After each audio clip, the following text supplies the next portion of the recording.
Welcome to our Wonderland Stitch Along. The day has finally came. We've had so much excitement over this project, and we're excited to be here to get you started. So just a little bit of maybe housekeeping about the Stitch Along before we go ahead and get started. So this is a 4-week Stitch Along.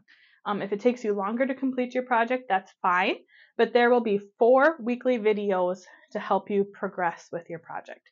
Some will be live, some will be pre-recorded, and that's just due to scheduling conflicts and stuff on our end, but we want to make sure that you have a very positive, robust experience. So we are excited to provide you with some great content. So week 1, which is what you are watching now, we will be talking about getting your project started and then block or hexagon set A and hexagon set B. Week 2, we will talk about hexagon set C, D, and E. Week 3, we will talk about hexagon sets F and G. In week 4, we will be working on hexagon set H and then working on finishing your project. So these little hexagons are so fun to do. Let's get started.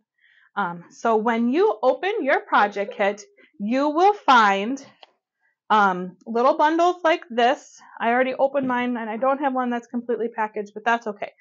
So there'll be little bundles like this that are labeled block sets A, B, C, D, E, F, G, and H. So there's 8 of them.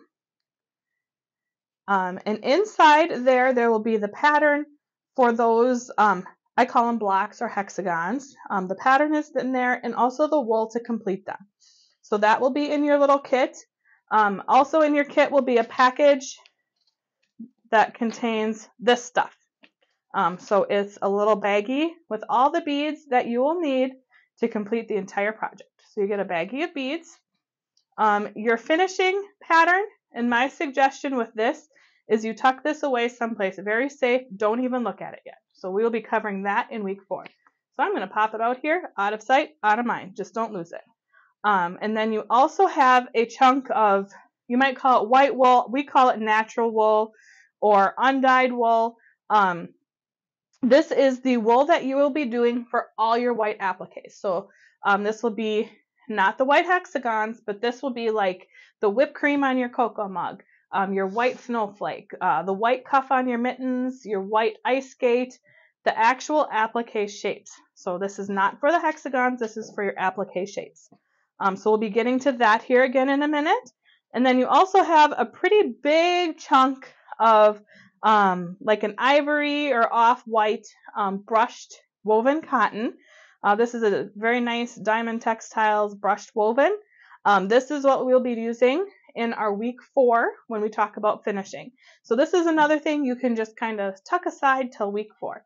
So I'm going to put that with my finishing kit instructions here. And I'm going to pop that over there. You can put it back in the bag and just set it in a drawer someplace out of the way. So this project I had so much fun designing this here with Mom.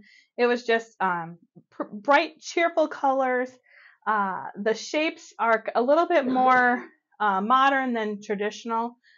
It's just such a fun piece. You can kind of display it Christmas all the way through. Well, we're still having cold weather here and it's almost May. So I would have probably taken it down probably after Valentine's Day, but you can probably display it for quite a long time because it's not necessarily Christmassy, yet more wintry.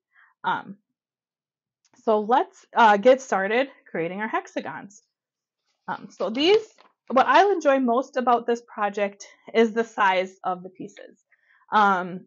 And everybody is in different phases in their life and different things like that. With young kids, I'm in a phase where I can't really commit to more than an hour, if that, at a time of stitching. So I don't get a lot done. However, I've discovered if I have stuff prepped and ready to go, I have a little sewing bag I keep with me almost all the time. No matter where I find myself waiting for kids, I can whip out my little project and just stitch for a little while. Get some of that good, positive, therapeutic stitching time in that we all just find so much joy and what's the word, like respite, or it just brings us just calm. Rejuvenation, yeah. So I have found that I can get so much done if I just have it ready to go and with me. So these are perfect. These little hexagons are the perfect size that you can get them all prepped. Whether it's 6 of them you do a week, or 9 of them, or I think the last week you do 3 of them, you can get them all fused and prepped and in a little Ziploc bag with your threads. Actually, these little 9-ball thread boxes, they would fit perfectly in. You could, the 12, or is it the 12 ball? The 12 ball box, you could probably get your threads in there with your hexies, but you could get them all ready and pop them in your little box and just be ready to go.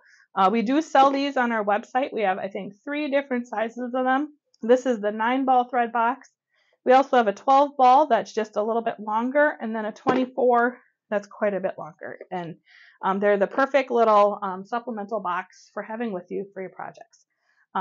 So this one would be perfect for hexagons, don't you think, Mom? I think so. Yeah. So let's get started getting them prepped so we can have something fun to stitch on.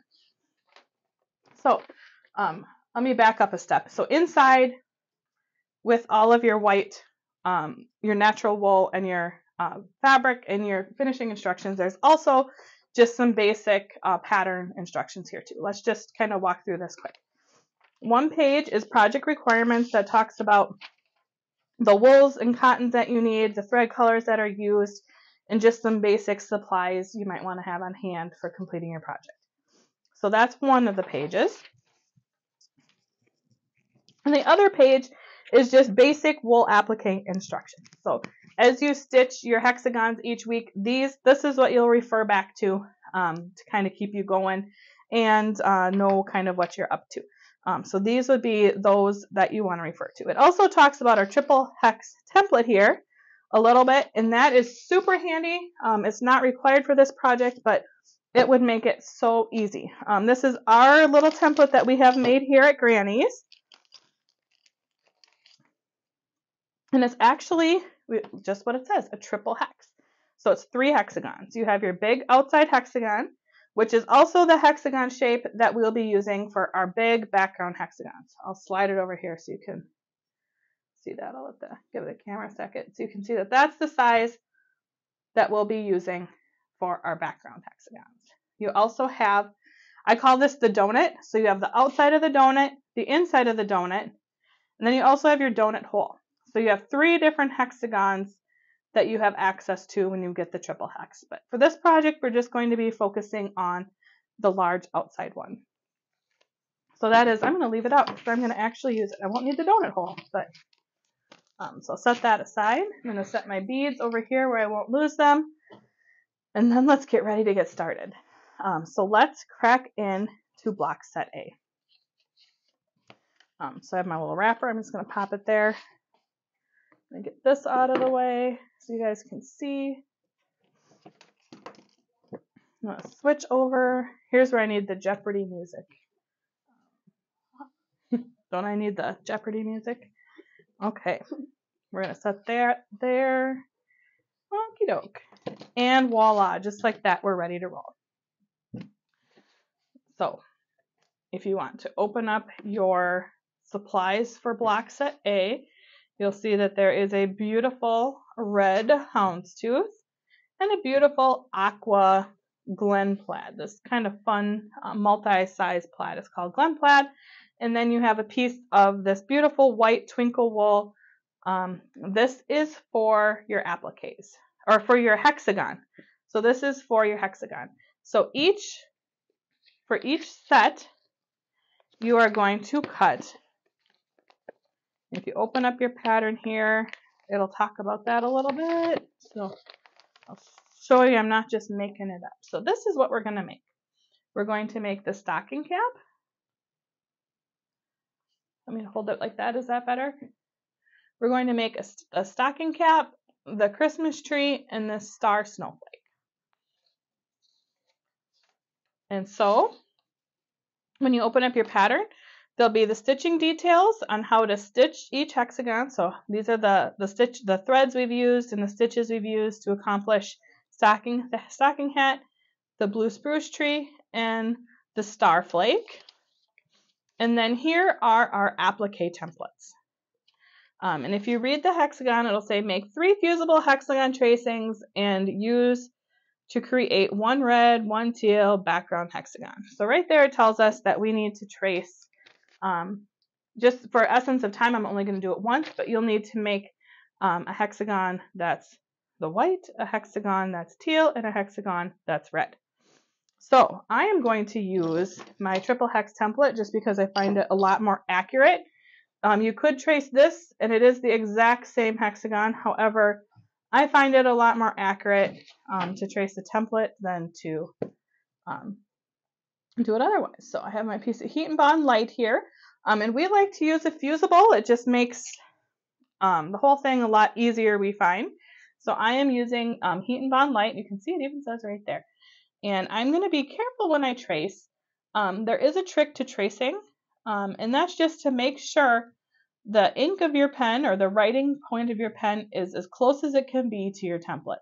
If you trace with it a little bit far away, if you're not accurate in making sure that your writing point is right up against the edge of your template, your shapes will be bigger or smaller, or they vary from hexagon to hexagon. So I'm just going to make sure that I'm marking as close as I can. As you can see, my pen's kind of angled towards the template there, just to make sure I'm really super accurate. Like that. And like I said, you will need to do 3 of these. I'm only doing 1 for essence of time. And then I find it easiest. We love these, I think it's 20, I don't even know. It's these mini rotary cutters. I think it's 28 millimeter, but that sounds not right. These little stick cutters, they're called. They are so useful for wool applique. It's one of those things that you don't know you need it until you don't have it. So I'm just going to kind of trim this down a little. I'm not going to trim right on my line, but I'm just going to trim down a little like that. It is a 28. It is 28. There you go. So I didn't cut right on my lines. Instead, I just kind of roughly cut out around it. And then I'm going to take, I have a hot iron here. My steam is turned off. At this point, I do not want my steam on yet. We only use steam when you're fusing wool to wool. If you're just fusing the paper to wool, you want a dry iron. So I have a hot dry iron. And did you talk about that little iron yet? I did not. This is the little steam fast iron. We love them. However, there's been some stuff floating around Facebook that there's a recall on them. The recall are for irons that are made in 2017. It's an old recall. We've not carried them that long, so if it's something you purchase from us, you're more than likely okay. But if it's something you're concerned about, head on over to the Steam Fast website, and they have all the information there on it. So I've just quickly fused that. I'm going to put this in my little garbage receptacle over here. And then once again, now I have my fun little ruler. This is my favorite ruler. It's a 3.5 by, is it 12? 14. 14. No, 12.5. Oh, 12.5. Yep. Okay. And it just works really great. This little mat is a 12 by 18. This 12 by 18 mat, this 3.5 by 12.5 ruler, and the 28 millimeter stick cutter are the handiest things ever for wool applique, because now I can get an incredibly even hexagon, and I can use my rotary cutter and my ruler and just whip that edge right off. One thing I am going to caution on is be careful that you cut right on your line. If you cut your line off, you risk having your hexagons being too small. If you leave your line on, you risk leaving your hexagons too big. But if you cut right down the middle, you know that all of your hexagons will be the same size. And here's a case where if you use the template, as long as you do them all the same, if you cut a little outside the line or inside the line, as long as you always do the same thing, you're okay. You're okay. Mm-hmm. Mm-hmm. So there we go. There we have our first hexagon. And then you would just repeat this process for your red and for your teal until you had all 3 of them. When you're tracing, you're also going to want to trace one of each of these shapes onto your fusible. So when you do your heat and bond light, you're going to want to trace these shapes as well at the same time. And if you're reading, I always encourage, the number one thing is, just because there's a video doesn't mean you don't have to read your instructions. Before you start anything, always just grab a can of fizzy water or a glass of iced tea or something and just sit down and read your instructions from start to finish. That way the whole process is in your head, and then take it one step at a time. So we have been doing Wonderland for a while and we've never had any issues. So just, if you follow your instructions, you will be just fine. So then you will, like we said, you're going to trace your applique shapes, iron them on to the appropriate color wool, cut them out, and then using your hot steam iron, you'll use steam this time, and we always recommend using a pressing affair pressing sheet whenever you're steaming wool, and fuse your shapes onto your background. The pressing affair, I forgot my train of thought. The pressing affair pressing sheet will prevent your project from burning, scorching, iron marking, iron spit, anything like that. Red, I'm going to caution you, red wool is one of the wools that scorches the easiest. And I don't understand that. That is so unusual. So red scorches really easily, and so does natural wool or undyed whites and stuff like that. So with this project especially, you're going to want to use a pressing sheet. This is the 20 by 26 size. We also have it in a 20 by 20. That's square, about that big. So we do offer those, and they are a complete miracle. They are wonderful, and you're just going to want to be really careful with your reds and your naturals. So if you use a pressing sheet, you won't have any issues. So then, like we said, just follow the instructions to get your applique pieces fused down and in place. And then I'll come over here and we'll talk a little bit. We'll go zoom in on each one that we'll be working on this first week. And we'll talk a little bit about the stitching and the embellishing and beads. So this is not like a complete in-depth class, more of a stitch along. So we're just kind of giving you the basics to get you going here. We do have all sorts of stitching videos on our YouTube channel. So if you get to a stitch you're uncomfortable with, please head over to our YouTube channel. There are all sorts of really good videos that we've done over there that talk different techniques, different processes with wool, all of that. So we would like to guide you towards those videos for your support with this project. Does that make sense? Yeah. Yes. Okay. So block set A, like we said, week 1, we're doing block set A and block set B. So we'll be talking about 6 hexagons. And like we said, if you don't get them all done this week, if it takes you longer than the 4 weeks to finish your project, you will be fine. So in block set A, we'll start out with the stocking cap. I even put pins on them so I could find them, which is this one right here. I'll give you a second to zoom in, and when you're there, if you give me a thumbs up, I'm going to start talking. Perfect. So this is really fun. I'll start with the hat band down here. So this is just 2 rows of chain stitching, and it gives it really that neat knitted, do they call it the garter stitch, I think, look of rows of knit and rows of purl. So the hat band is just chain stitched stripes. And then we've used a marking pen, and we like to use the white Bowen pen. Let me grab that here and I'll show you.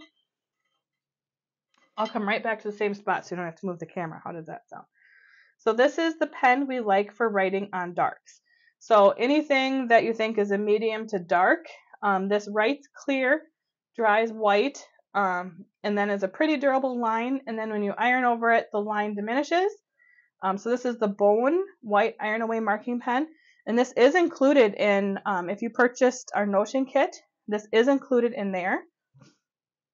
Another marking pen we like for writing on lights. So for snowflakes or any lines that you have to mark on lights is this air and water soluble ink. It writes purple.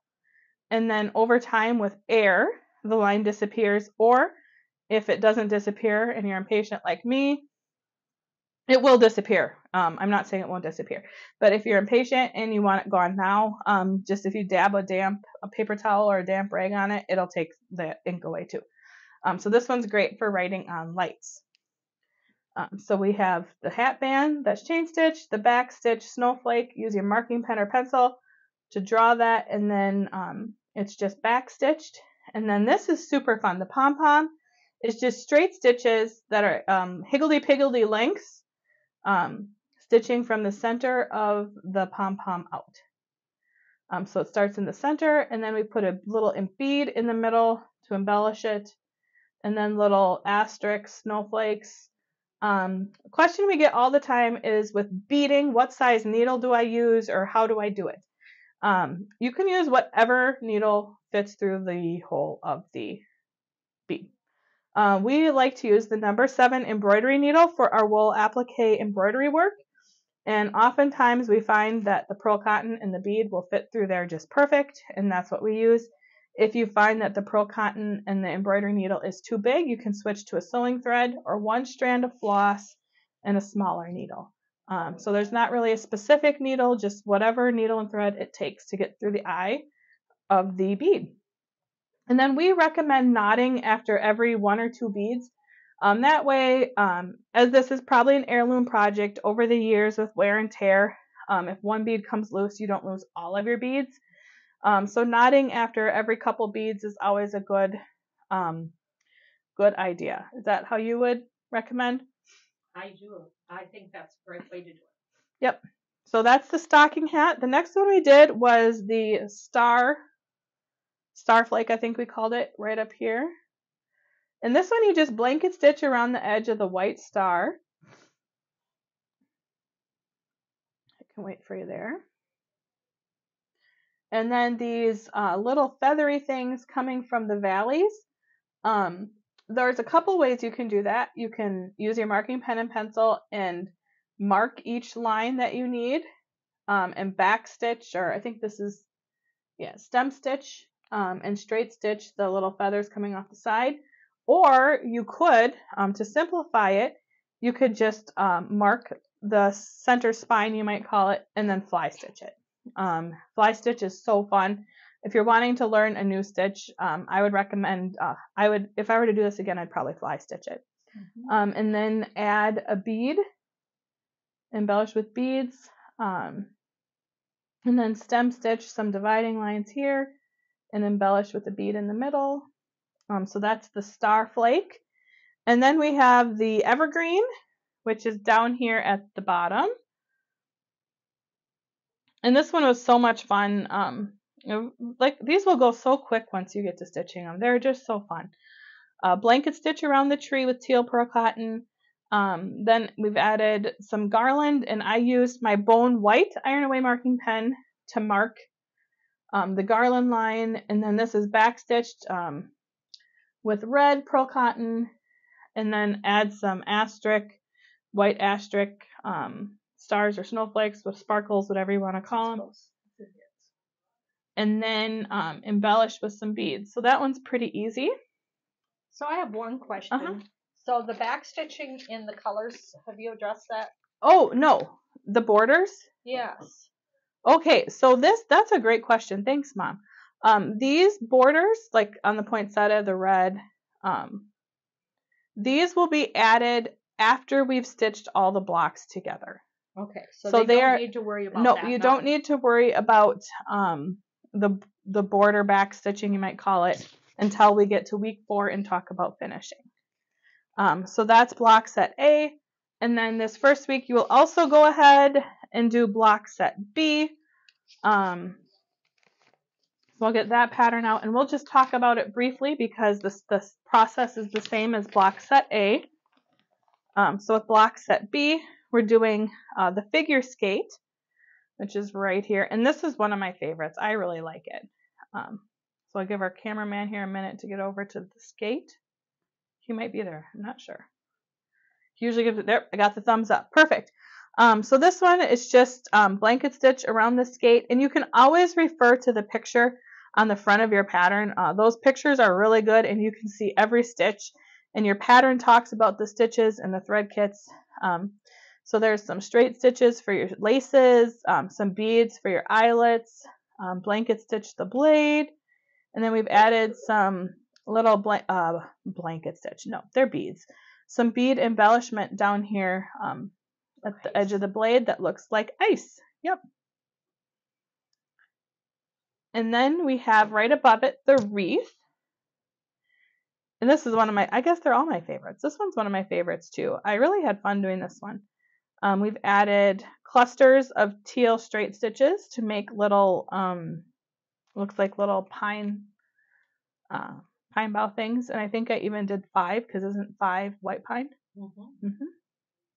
So there's, looks like little sprucey pine needles, kind of, I don't know. And then we have some berries that are added with red blanket or red colonial knots. And we blanket stitched around the wreath and then embellished with our crystally beads. And then we go down to our toboggan hat down here at the bottom. I'll give our camera just a second to get there so you don't all get seasick.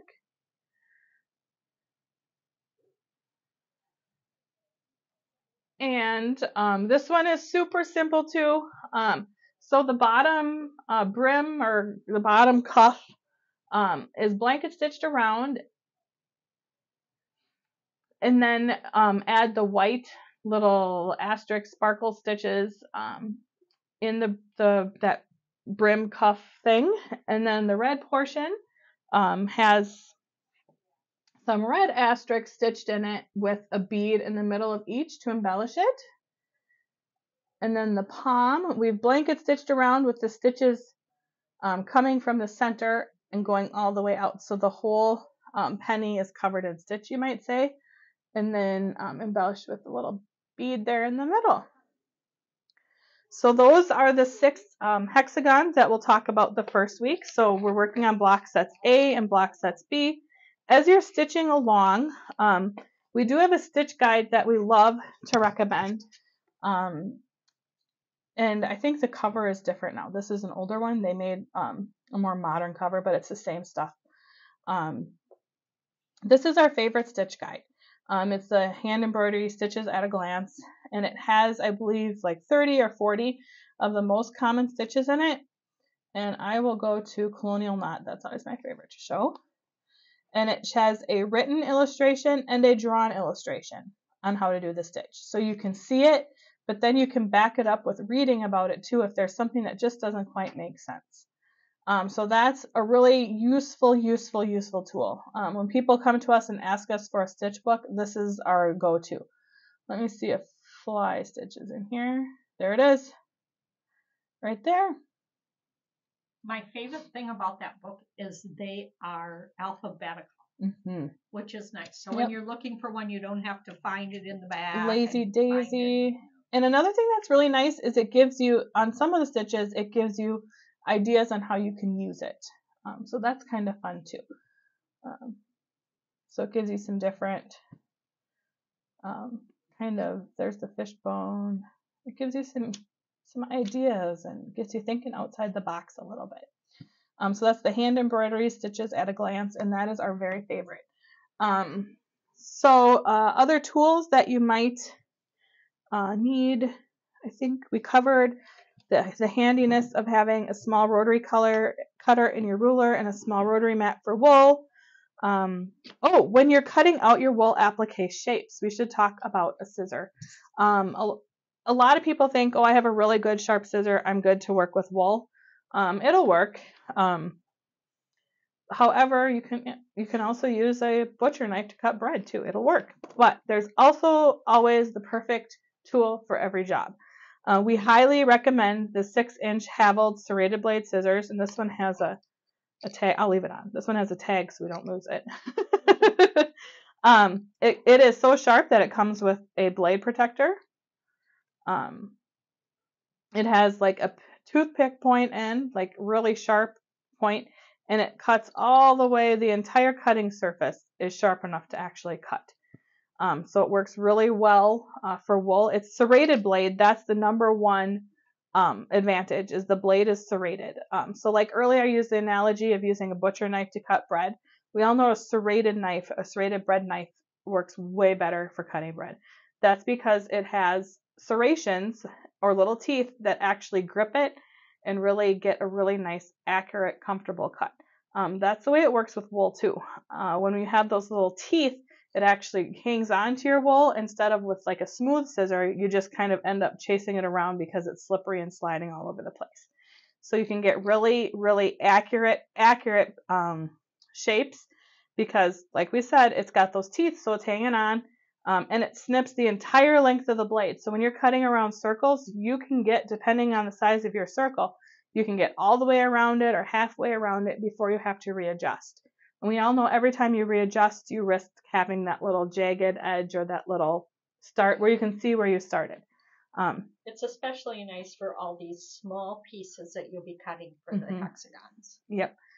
So these, if you don't use a rotary cutter to cut your hexagons out, these are even awesome for that.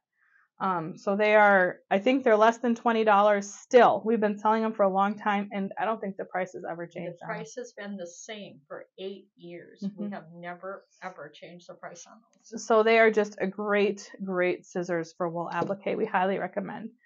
They come with 2 handles too. This is the 6-inch. It has a larger handle. I think it's more comfortable. I have larger hands. People with arthritis, they're nicer. They also have one, it's called the 5.5-inch. The difference is the handle size. It's not in the blade. The size difference is in the handle. So it has a smaller handle. So that's something I would highly recommend. So we talked about the pressing sheet being something that's needed. So I think we're good. So thank you for stitching along with us. Oh, I forgot one very important thing. Okay, so as you're stitching, we love for you to share your progress on Facebook or Pinterest or wherever you decide social media platform you like. We love for you to share, Instagram, you name it. Share your progress. We like to see what you're up to. And also at the end, and I'll bring it next week and show you, I promise. We have a very special silver snowflake charm for everybody that finishes this project and either shares it in Facebook and tags it with us or emails us a picture. So every finisher that we get to see a picture of and we're notified of will receive a little silver charm. And this goes through July 1st. So you have through July 1st to finish your project.